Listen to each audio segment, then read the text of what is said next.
Bonjour, voici ma 18e édition des 300 secondes et aujourd'hui, comme vous le voyez, j'ai revêtu mon écharpe de maire. Samedi dernier, avec des administrés, j'avais un gilet jaune. Aujourd'hui, j'ai mis mon écharpe de maire. Pourquoi? Parce qu'aujourd'hui, je voudrais tirer une sonnette d'alarme à l'occasion du congrès des maires et vous dire un peu la situation dans laquelle on est. Je pense qu'aujourd'hui, la commune en France, la municipalité, cet échelon essentiel de la République, est menacée, profondément menacée, et ce n'est pas une phrase en l'air. Nous sommes aujourd'hui pris en tenaille.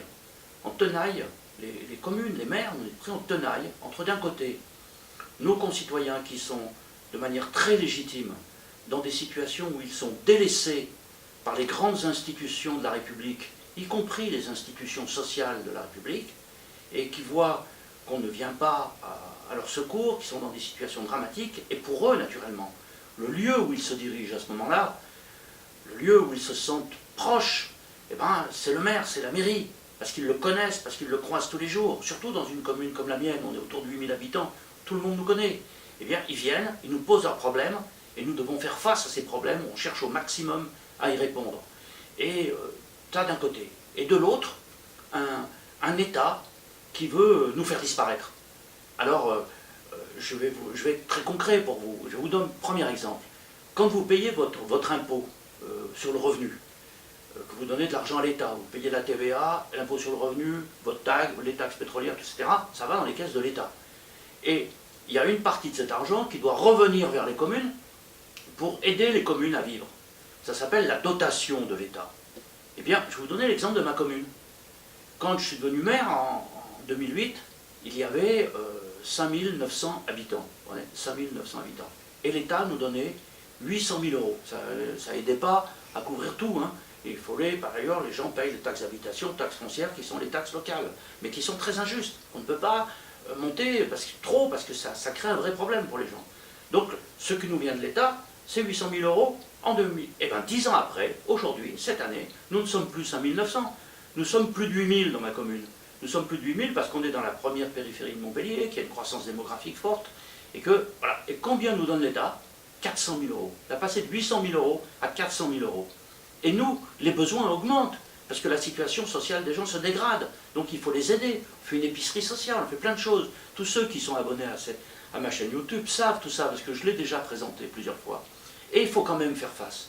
Donc ils cherchent à nous étrangler. Que ce soit M. Sarkozy, M. Hollande ou M. Macron, ils ont diminué ces dotations. Alors, la dernière nouvelle de M. Macron, qui est plus perverse, c'est « Ah, je ne baisse plus vos dotations ». Mais par contre, il nous étrangle autrement, de deux manières. D'une part, il nous dit « On va bloquer vos dépenses ». Bloquer mes dépenses, elles ne doivent pas augmenter de plus de 1,2%. Sinon, vous aurez des sanctions financières. Mais comment je peux bloquer des dépenses de 1,2% si ma population, chaque année, augmente de 3%? Je vais apporter moins de moyens aux gens, c'est pas possible. Voilà. Et la deuxième chose, c'est qu'il nous dit « Ah, j'exonère de la taxe d'habitation et on vous le remboursera euro pour 1 euro ». Alors cette année, pour le moment c'est vrai, mais rien ne me garantit qu'à partir des années suivantes, il respectera sa promesse, puisque de toute manière, les années précédentes, ils n'ont pas respecté leur promesse. Ils nous ont dit que la dotation ne baisserait pas, elle a été diminuée de moitié. Donc nous ne les croyons pas. Et donc la commune est complètement, disons, prise en tenaille et menacée. Il y a un deuxième élément qui menace les communes. C'est le transfert de nos compétences vers les intercommunalités.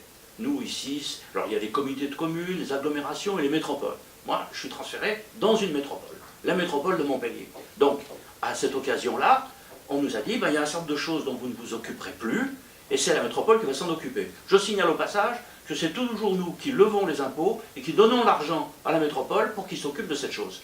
Alors, il y a un exemple très concret, c'est par exemple la voirie. Chez nous, on nous a transféré la voirie. Donc, dans la moindre... Vous savez comment ça se passe dans une commune. Le matin, un gars passe, il voit une bouche d'égout qui est un peu défaite, en vélo, il risque de tomber, et il passe un petit coup de fil à la mairie. Il y en a certains qui ont mon numéro qui m'appellent. Bon, qu'est-ce qu'on faisait? On appelait immédiatement les services techniques, on allait ensemble voir la bouche d'égout, elle était réparée, et le soir, quand le cycliste rentrait chez lui du travail, il voyait que la bouche d'égout était réparée. Bon, aujourd'hui, en face de ma mairie, là, ici, là où je suis, en face de ma mairie, il y a une bouche d'égout, ça fait 6 mois que je demande au service de la métropole de la changer. Mais c'est une grosse bureaucratie, ça met du temps, c'est long, etc. Donc, on est en train d'éloigner du citoyen. Et ça va avoir des conséquences. ça va avoir des conséquences sur la façon dont les gens votent. Parce que jusqu'à maintenant, après l'élection présidentielle, l'élection qui était la plus importante, c'est l'élection municipale où les gens participent beaucoup. Ben, s'ils s'aperçoivent qu'en élisant un maire ou en changeant de maire, ils ne changent rien, eh bien dans ces conditions, ils verront que c'est plus nécessaire d'aller voter à une élection municipale. Donc voilà, les communes sont menacées. Et vous savez, et je voudrais terminer là-dessus, c'est une vieille... Dans la Constitution, il y a la libre administration des communes. C'est un droit constitutionnel. Ça signifie que les citoyens à un échelon local peuvent gérer eux-mêmes leur collectivité. Et ça vient des profondeurs. La bataille qui a mené à la Révolution française, c'est la libre administration. Ici, dans les États du Languedoc, nous avions conquis au XVe, au XVIe siècle la libre administration des communes. Et ça ensuite, ça a été remis en cause au XVIIe, au XVIIIe siècle. Et pendant la Révolution française, c'est toute la France qui a établi en 91 la libre administration des communes. C'est pour ça que c'est dans la Constitution. Et ce qui se prépare aujourd'hui, c'est l'étouffement pour que le pouvoir soit remis à une institution centralisée sur laquelle nous n'avons plus aucun pouvoir. C'est la dérive de la Ve République qui aboutit à la disparition des communes. Donc, aujourd'hui, avec mon écharpe, j'en appelle à tous les citoyens, à tous les conseillers municipaux, à tous les maires, préparons la révolte des communes contre notre disparition. Donc si ce que je vous ai dit là vous intéresse, n'hésitez pas à le partager cette vidéo, à aller sur ma page Facebook, à aller sur mon blog.